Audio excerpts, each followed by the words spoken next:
Hello, my name is Michael Savoldi, and today I'd like to talk about the sole plane versus uniform sole thickness. These are terms seldom used in the farrier industry, and yet they have a lot of important meaning behind them. And so I'll try to explain both of these terms because they can be very beneficial in aiding and helping a horse's foot. So we can start with some very basic anatomy. Here's a foot with a hoof capsule. This happens to be a cadaver limb purchased at a local rendering plant for educational purposes only. So I would like to remove the distal portion of this wall. I will dissect it away so we can get a good look at the inner portions. So what do we see here with the wall removed? We see the leading edge of the sole that interfaces with the white line in the hoof wall. We will be talking a lot about the top edge of this sole that runs right through here. The red is where the sensitive lamina ends, and where lamina ends, the sole begins. So we can have this portion again is level coming through this foot. I'd like to remove the hoof wall next, so we can expose the sensitive structures of the foot. Now these structures are sensitive and they're delicate, so we need to kind of give them a lot of respect. Now we're going to introduce uniform sole thickness. So as you can see, this sole appears to be uniform in its vertical depth. I'm talking about the sole attachment to the hoof wall. When we say uniform sole thickness, the sole body can vary in its vertical depth depending on where the stresses are and other things. So UST only represents this connection to the wall. We can also now introduce the sole plane. So here we see the sole body and the sole plane. So the foot in the upper left-hand corner has been trimmed to the sole plane.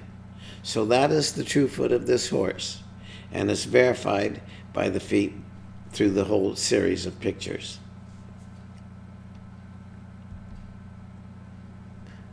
The leading edge of the sole represents the sole plane. Note a horizontally planed hoof capsule. That simply means that the foot is standing on a level ground surface. Distal border of the sole plane is distortion free. So there's your take-home message. Once we learn how to control the sole plane, figure out how to level it and keep it leveled, maintain its levelness, we will start to see much healthier and happier horses. So years ago I dissected this horse's foot. I can't remember if it was born dead or if it died shortly after birth. But I can do the same dissection as you just saw and remove the distal border of the hoof wall. And we can see that it has incorporated the principles behind uniform sole thickness. An interesting thing about this young horse is the distorted sole plane. I doubt if this horse ever stood on its foot. So it can be born with a distorted sole plane. If we look at the hind foot on the same horse and remove the distal border, we can see that it's uniform sole thickness, but it also has a level sole plane. So that's a good example of how a horse laying in the womb can be born with a distorted sole plane or a level sole plane. As a horse goes through life, that sole plane will change in its direction and distort in different areas. Let's look at the picture in the upper left-hand corner. Again, a distortion-free sole plane. So the main picture in this photograph shows a downward bend in the heel area. How does that occur? Well, when the wall gets long and is crushed forward, what happens to it is that it can pick up that downward bend. The heel is pulled in a downward direction, and so we get a buckling a little buckle effect right here taking place in the foot. It will also lower the internal angle to the heel. that means that everything's lowering. The bulbs are lowering, the angle is lowering, the bulbs are lowering. What effect does this have on bone? Well, here's a good example. Now, this is not the bone models to pressure. So this is not the bone out of this foot, but it fits the pattern of the stressors that are put on bone when the foot has a downward bend in the sole plane. Now we can look at a foot that has an upward bend in the sole plane. Both of these movements are caused by length of wall in the heel. In other words, leaving heels on the horse can cause both of these stressors. This one has been, through this lecture, concentrate on the top line of the sole plane. This is level.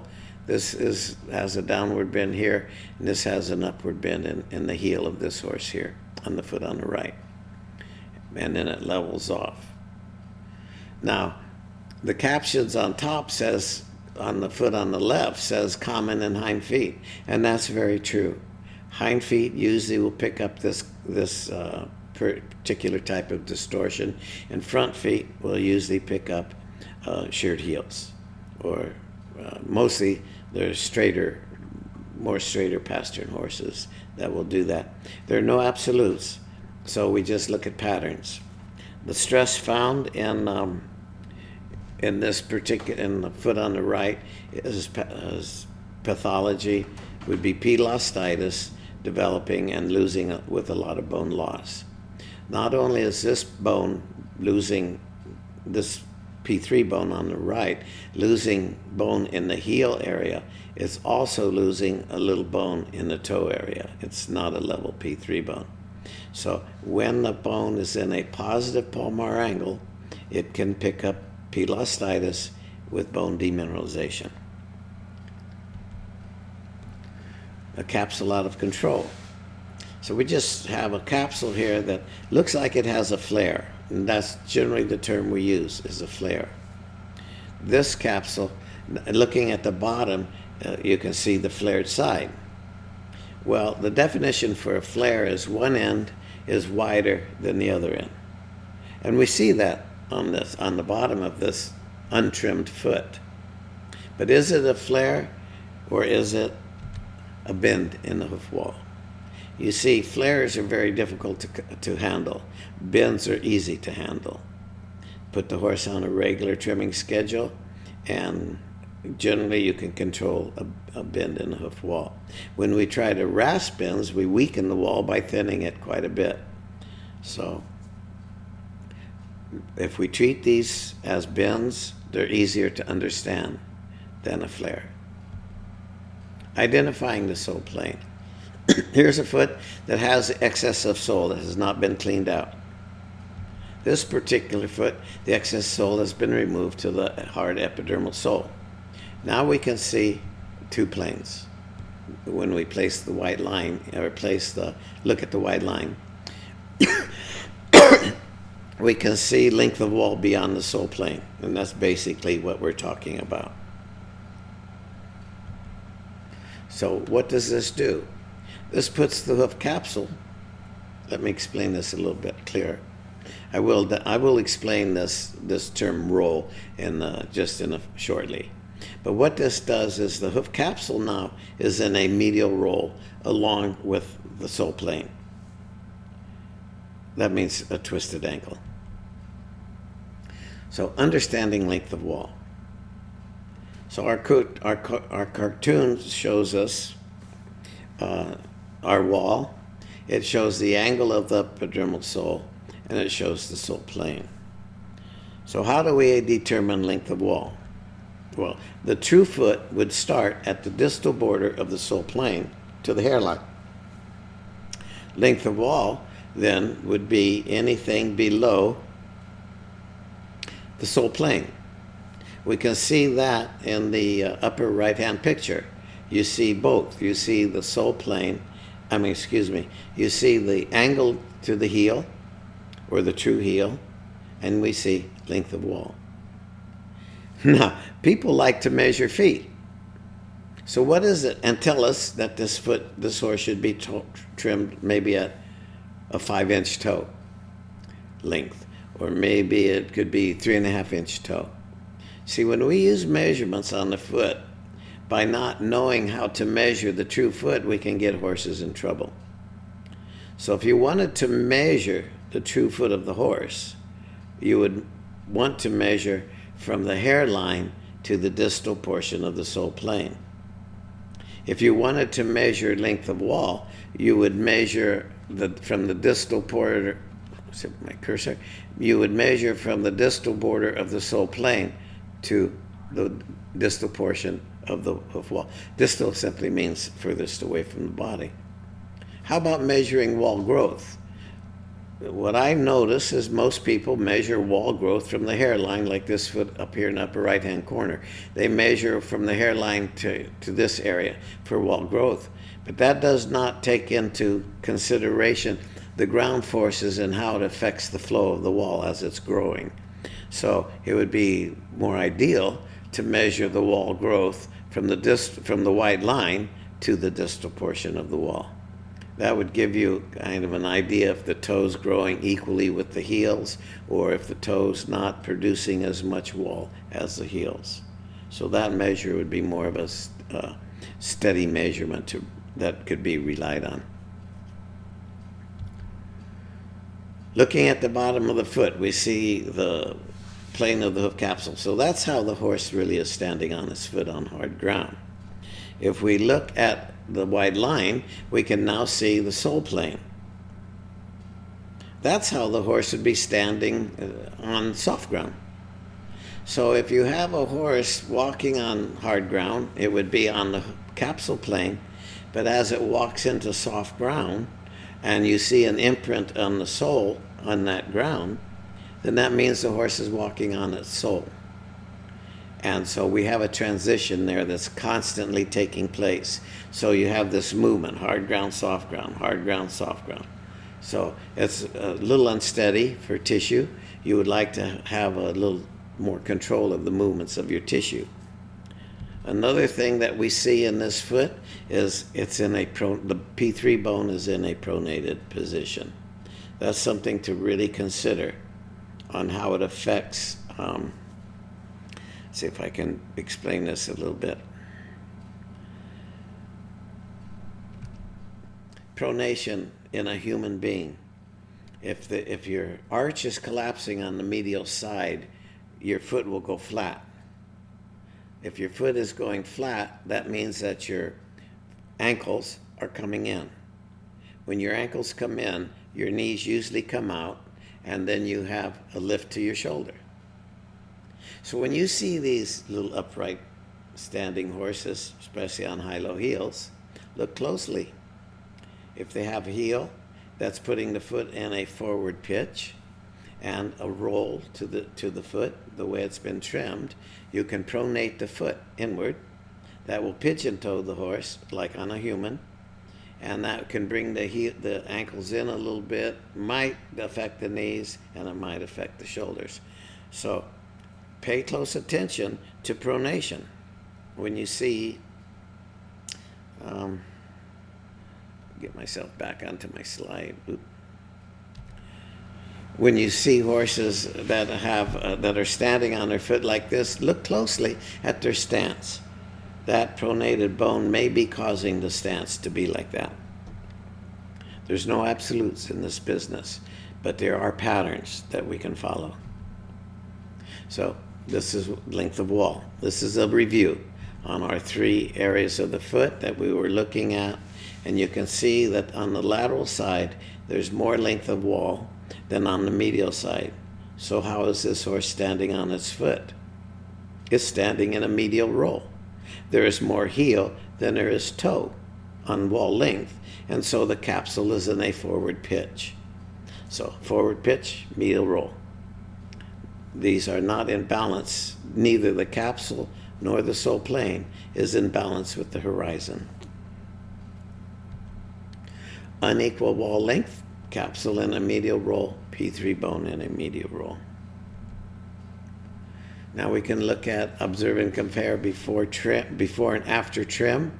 So the foot on the left is before trim, and remember we said it was in a medial roll. And when we look at the PIII bone, the PIII bone will be in a medial roll. Now, when you trim the same foot to a horizontal plane or to the sole plane, then our PIII bone most likely will be in the same plane as the capsule. This is very good for bone alignment. It takes the twists out of the joints, the unevenness of the joints. Joints are very forgiving. You could have this twist in your coffin joint, and yet the bone still could be in somewhat alignment. But there is a displacement of synovial fluid in there, so that we do not have an equal distribution of synovial fluid in our joints.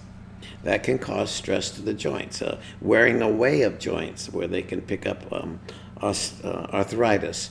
When the articular cartilage wears away due to unequal alignment to bone, and the articular cartilage is exposed to bone, and then you have bone on bone, and that is arthritis. Looking at the bottom of the foot, I'll put the PIII bone on the untrimmed foot, and since it's in a medial roll, we can kind of visualize what it would look like inside. But as we get closer to the true foot, the PIII bone would look more like this on a horizontal plane. So very stable condition for both the hoof capsule and the PIII bone. Locating the sole plane. So our cartoon shows our sole plane in yellow. The gray area shows the angle of the sole body, and then we have our hoof wall, our white non-pigmented inner wall, and our epidermal lamina. So if I should look for my trim zone, it's simply a matter of trimming at the distal portion of the sole plane, and where the angle to the sole connects to the sole plane, right in this area here. Where this angle connects to the white line, if you trim right across there, you've trimmed to the sole plane. Now, if it's a drop sole, then this area of your gray area in your sole body will have a sag to it and drop down and come up. So that makes it very difficult to trim to the sole plane. The white line will always be in the same place, but the hoof wall will be, there'll be a little hollow spot in that area, so it's hard to trim to the sole plane if it's in the drop sole. But let's look closely let's think about protecting the foot. So if we were to trim this foot right to that area, we could be getting a little too close to tissue we don't need to be to. So we can actually trim a little bit beyond the sole plane, and especially if we're going to hot fit a shoe or if we're going to trim our horses barefoot. Now, I see farriers carving out the sole, so excess sole, trying to clean up the foot. Well, it's a thin line from excess sole to good sole. So if you're digging into good, healthy sole, you're thinning the sole. So I would be very careful of that. I see barefooters rasping the heck out of walls. They bevel them up so high. You know, the wall is very important. If you do that, you could be putting stress on the distal border of the sensitive lamina, which will cause scarring, and then the white line will increase in its vertical depth. So sometimes we can get a little anal about our trimming protocols and overdo things. So our job is to protect the horse and keep it as sound and comfortable as we can. So another thing to think about is if you want to leave a little bit of wall and still have the horse on a horizontal plane, simply have the same distance off of the sole plane to your trim line all the way around, and you will have a horizontally planed hoof capsule. So you can measure wall length off of the sole plane. Now you might want to alter the foot for some reason. Little adjustments in foot alteration is fine. I would say I wouldn't like to see it, but there may be a reason we need to do that. But large alterations can be detrimental. You see, the tissue inside a hoof capsule is usually very short in its length, and so little movements can make a change. Big movements can stress and damage tissue. So always go slow when adjusting the plane of the hoof capsule. Like I say, we're showing you basics in this cartoon figure here. We're showing you basics that explains how to achieve the true foot of the horse, or how to recognize the true foot of the horse. Once you have that, now you know how to vary off it if you wish to make changes. This foot's been trimmed to the sole plane, and what we would like to do here is look at the bottom, and we can see that it is a very strong, solid trim, putting the horse on a very good foundation. There's no length of wall on this foot. The little bends you see on the lateral side of the foot, on the foot on the left, should clean up. Usually bends are associated with drop soles on that side, so you have to be careful. The best way to control a bend is with an orthotic. Again, be very careful applying orthotics. If it's applied wrong, you can cause a lot of damage and make a very uncomfortable and unhappy horse. And this is a review of a foot trim to the sole plane. This simply is stating that there isn't any length of wall. We've removed all length of wall. And then, so now we know that this horse is standing on its true foot. It's the best. This is what I use for all my research, for all my measurements, even on working with live horses. And then if I wish to evaluate what a wedge pad will do, or length of wall in the heel, I can do that. I can add that to my base to study the effects it has on tissue. Now we can get into some of the principles behind uniform sole thickness. So here we see a foot trim to uniform sole thickness, or to the sole plane, and it's a very distorted or twisted foot. So we can go into this in a little more detail. Here we have a foot that has been trimmed with length of wall in the heel. And the foot is, usually when you raise heels, the foot stands back, especially on upright pastern horses, or horses that have very tight tissue and very tight fascia. When all that tissue is tight and you alter the plane of the hoof capsule, usually the foot will go with the trim. And so that can make alter the stance of a horse's foot.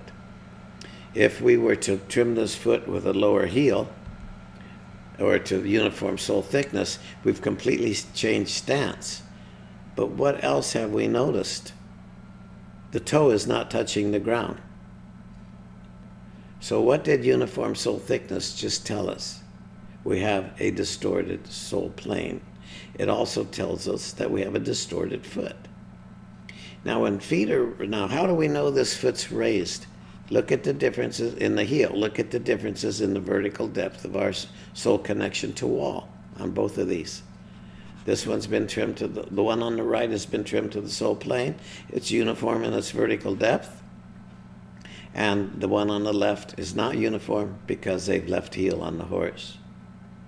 Another thing to look at is when we use the word clubfoot. See, when this foot is lifted up like that in the heel, it can cause PIII osteitis in the toe. That means loss of bone. So the toe is getting shorter. The toe will get shorter and shorter, and the bone. So when the bone is getting shorter, sensitive lamina adjusts. So you'll have less vertical depth to the sensitive lamina. That means you have less vertical depth to your wall if you trim to the sole plane. So just by losing bone in the toe of a horse's foot can develop a club-looking foot, because if you leave heel. So there's more to a club foot than just in the heels. Bone damage has a lot to do with foot shape. Another thing that we could discuss at this time is, well, that's just showing an upward movement in the toe. But we can talk about something we seldom use, a term we seldom use, and that's a skeletal stance. So we know that the PIII bone is just underneath that red stuff. Look how the horse is standing on the foot on the left. So that means that the skeleton, or the P3 bone, is in a positive palmar angle, creating a lot of stress to the toe. Remember that the toe area under the P3 bone does not have a cushion. So we're putting bone to sole. Now, skeletal stance on the foot on the right. The bone is more horizontally planed. What is in the caudal portion of the foot? We have a digital cushion. We have a frog, which is basically a pad. So the cushioned area is in the rear half of the foot. It's comfortable for the horse to stand on the rear half of its foot as far as the skeletal stance goes, because where nature put all the packing or the cushion to help the horse absorb the stresses that it has to deal with. So keep in mind, skeletal stance can actually be a little bit more important than stance itself. This is not the same foot that we just looked at, but it gives you an idea of what length of wall in the heel can do. It elevates the P3 bone onto the toe. What's happening here? I'll show you the capsule. You see these wrinkly lines that are developing on the capsule all through here? Well, look at this toe. Let's go back to the top line of our sole plane. It has a little bit of a sag here, and then it comes along this way, and then it levels off at the bottom. You can see it from here to here. It's leveling off. So it's picking up that toe bend. Not as severe as the one you just saw, but it's developing a toe bend. How does that happen? Well, now the hoof wall has been removed off of this specimen. But if I were to go up here and place a load, where is this foot going to sag? It's going to flatten in the toe and sag in the heel. With length of wall, we can have a sag in the heel and an upward push to create a lift in our bulbs. Now we've trimmed it to the sole plane. Completely different stance. For the horse, it's standing more comfortable, and a completely different stance for skeletal stance. It's so much more comfortable for this horse. The foot on the left, I'll add the heel there. You notice right here how this is picking up a sag coming right down through here? That's what we see here, and that's what we see. This is the cause of the sag.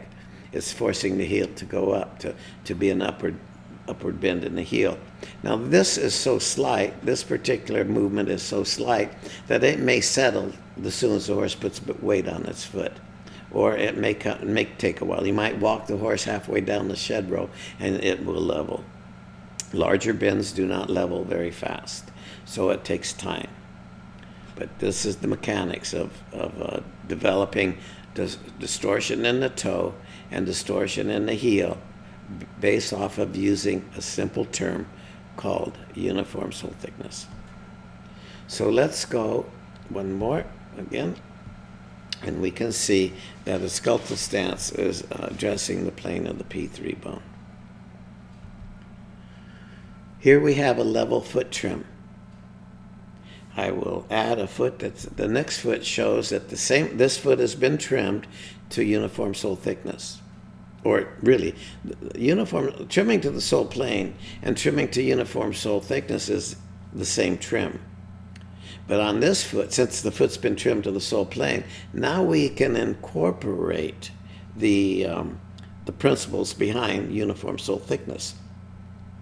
If we remove the wall, we can definitely see distortion in the toe. So there's the principles behind understanding uniform sole thickness. Now, I'd like to veer off this lecture just for a moment to talk about farriers and trimming a foot. How many of us have trimmed a foot, and when after we're done trimming, we look at the bottom of the foot, and the white line in the toe is lower than the white line in the toe quarters, right in this area, right here and here. So you see, the sole is lower here than it is in the toe quarters. So what do? We've been taught to trim a level foot. So we have to start rasping out those toe quarters to get rid of this daylight right here. And what happens? all of a sudden we have a little thumb pressure showing up that's getting soft. Sometimes it could be pink, sometimes it could even be bleeding. So what are we doing internally to that foot when we try to get rid of that unevenness of the foot? We're thinning out the sole. For me to get this down, this foot level, I have to come way up into here. I have to take this much sole out to make it level. So really what you're looking at is, when you see that on your next trim, you're really looking at a distorted sole plane in the toe area. If farriers know how to level a piece of bar stock. If you have a bar stock with a bend in the center, you put it on you heat it, put it on, hopefully you do, and then you put it on your anvil, and then you tap it down until you get rid of the daylight. Once the daylight's gone, you have a level bar stock. Well, there's your bend. How do we take an unlevel foot and level it? Well, you can picture the ground as an anvil and body weight as the hammer. So once you learn how to control these movements, you can eliminate these bends in the hoof. You see another thing about these upward bends in the toe. You notice how it pulls the wall closer to the skeleton. So it compromises the sensitive lamina. Just think of that as a piece of bar stock. If you level it, what happens to the wall on the bottom? It will widen out, and it will increase this area. It'll increase the space here, which makes it softer and a little more forgiving for the lamina. This is the effects of what we see when we pick up a toe bend. Also, let's talk about the bone up on the upper left-hand corner. The sign says, or the statement says, it's a full toe. But in reality, if we just look right through here, that horse is showing PIII osteitis. 2-degree palmar angle can actually pick up a very light, mild degree of PIII osteitis, bone damage.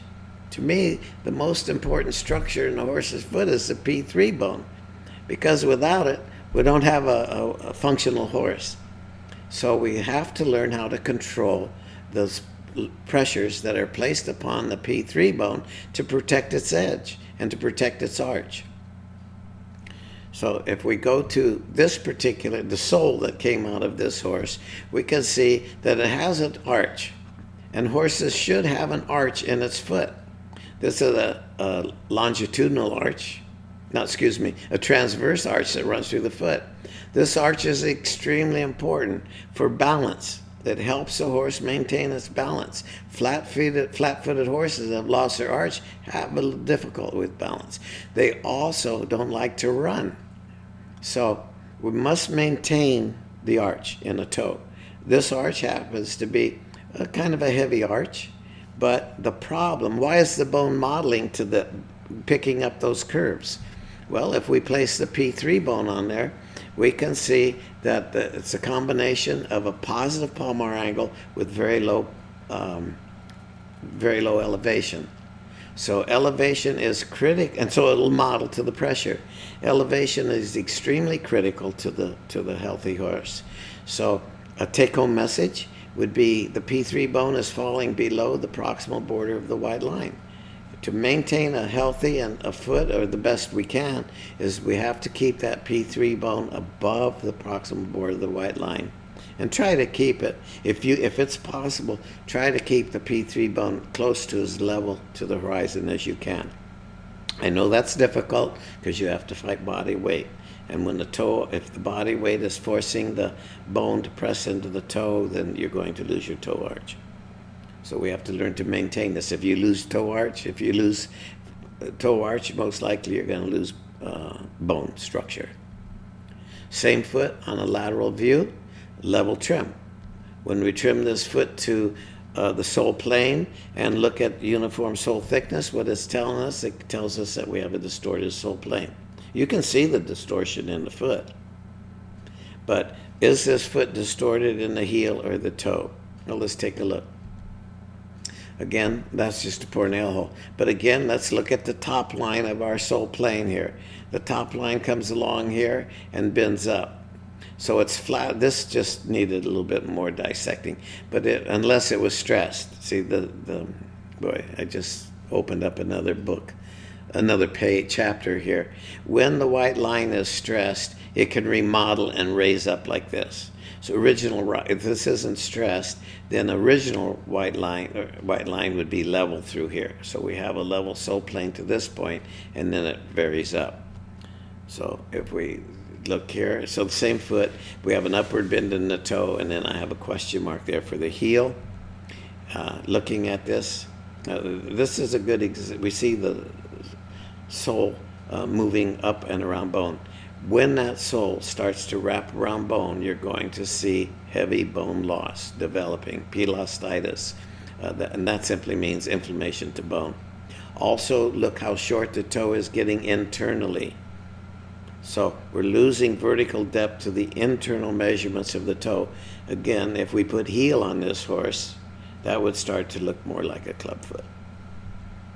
And this was the damages that can cause when a foot's in this situation, a positive palmar angle. So this is a little review on this particular foot. I chose to use this foot because upright feet have more pathologies than that flat foot. It's funny, on high-low heel horses, everybody wants to work on the flat foot, when in reality, that front, usually the right front is the upright foot, 75% of them are. And that's the one everybody wants to work on. And yet, and that's the one that with the least amount of work, I should have said. They all want to work on the flat foot. But the upright foot will show more pathologies, not only to the foot, but to the limb, to the body, to the brain, because the brain will be feeling pain. And we'll get a little grouchy. So here's a little review. So we have a positive palmar angle. We're talking about demineralization to bone. Positive palmar angle, poor elevation in the toe area, and pathology grade will increase when you raise the heels. So let's look at this sliced foot, a longitudinal slice, and we want to look at just this area right here coming down through this area here. Now this foot has not been trimmed to the sole plane. It hasn't been trimmed. So there's foot here. You can see the moisture line runs, I hope my cursor is showing, but you can see the moisture line coming right up through here, and the bars would trim right about to here. And we still have a lot of heel on this horse, so this wall would come down more on this side. So that's going to lower this plane. That'll bring that plane down more of a horizontal plane. That will take that will change the angle to the toe because we're lowering the heel. So the toe angle will change, and so will the palmar process. The positive palmar angle will change in this foot. But let's look closely at this particular foot. Now I hope you're getting to understand some of my my language that I'm using and the verbiage. But as you can see, this is a B4 trim with elevated heels, and everything's in a positive. The P3 bone's in a positive palmar angle, and the hoof capsule's in a forward pitch. So let's see and here's the moisture line coming right down through here. So we do not have uniform sole thickness coming through here. The toe is short right there, but it has heel. So if we trim it to UST, we can see that we have a flat edge coming here and then bending upward. Here, our edge is coming downward into this area and then flattening off. Once we lower the heel, now our bone is more horizontally planed, our capsule is more horizontally planed, and this is level coming through here, exposing. So UST is exposing distortion in the toe. So we can have fun with this. We can now add a radiograph. Now, this is not the radiograph from this foot. I have to say I borrowed it from Equine, and they were courteous enough to let me use this radiograph. So first of all, we can see the depth of the commissure. We can see this white that comes along here. They could be partially the sole connection to wall, or it could include a little bit of the actual sole. But remember that I think it's picking up the edge of the wall, closer to the surface of the wall, because we're seeing more of this white here. If it's reading deep into the sole body, then this white would only be from about this point here forward. We wouldn't have this portion white. But let's look at the top line here. We see the bones riding on the rear half, the caudal portion of the bone, or the back of the bone, is riding on the bar. That's common. It does that. The bars are always weight bearing. But now we start to drop down just a little bit. So this foot is collapsing in the midsection. So we're getting crushed to the sensitive lamina. That collapse in the middle section. Remember that if the arch flattens, it will widen. So the collapse in the middle section will usually widen the arch. A lot of people say that as the widest part of the foot. But it's generally a sign that the wider the foot is, the more pathology you may find internally to the foot, due to the collapsing of the midsection internally here and the damage it can do to sensitive lamina of the bar. But as we come down a little further into this area, you notice it bends up. Now let's look at our pictures. Here we have our bone before it was trimmed in the heel, and we have this angle would come to this point and then go flat. This foot has been trimmed in the heel. It's trimmed down in the heel, and so we're getting more of this type of look, and you can see that it comes here and then this angle comes up here.